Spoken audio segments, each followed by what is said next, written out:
di ba may panawagan kayo na sana huwag gamitin ng mga politiko, ng mga kandidato itong issue Na nito. ginagamit naman na. Kaya nga, Dahil ang parang paksa nila sa kanilang mga rally ay tila yun na. may iyak pa. Ulitin ko, alam ko na sa panahon ng politika nagkakahiwa-hiwalay tayo dahil 12 lamang naman ang pwedeng iboto na senador, isang mayor lamang, isang governor, isang congressman.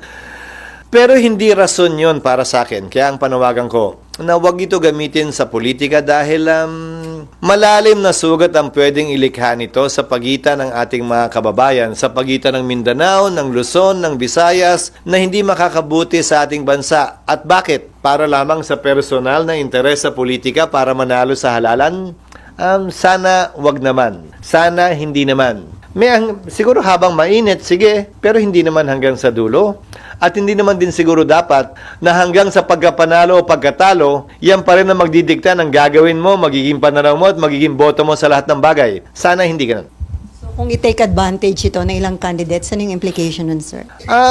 Nasa dulo, mga botante pa rin na magpapasya at magdedesisyon kung ano ang gagamitin nilang basehan sa pagpili sa ating mga susunod na magiging senador, mayor at iba pang halal na opisyal.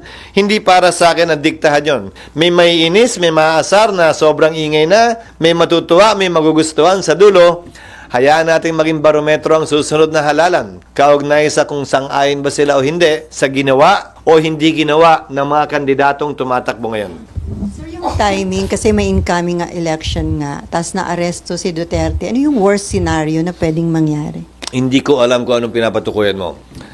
Nasa demokrasya tayo, okay lang na magkaroon tayo ng magkakaibang pananaw, okay lamang na magsagawa ng kilos protesta laban sa ginawa ng pamahalaan kung hindi ka sang-ayon, okay din gumawa ng kilos protesta sang-ayon sa ginawa ng administrasyon o ng gobyerno, basta't ito'y mapayapa at saklaw ng pinoprotektahang karapatan ng ating Bill of Rights.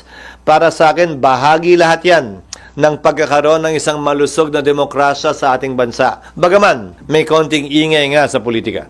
Pero tama yung pagyan. Ang unang statement ko ay klaro naman. Binati ko ang magkabilang panig. Kapulisan man o mga opisyal ng administrasyon, Pangulong Duterte, kanyang abogado at supporters, dahil naging mapayapa yung mga kaganapan nung araw na yon. Sang-ayon man kayo o hindi, sa tingin man nyo tama o mali, naging mapayapa yung mga insidente nung araw na yon. At yun para sa akin ang pinakamahalaga.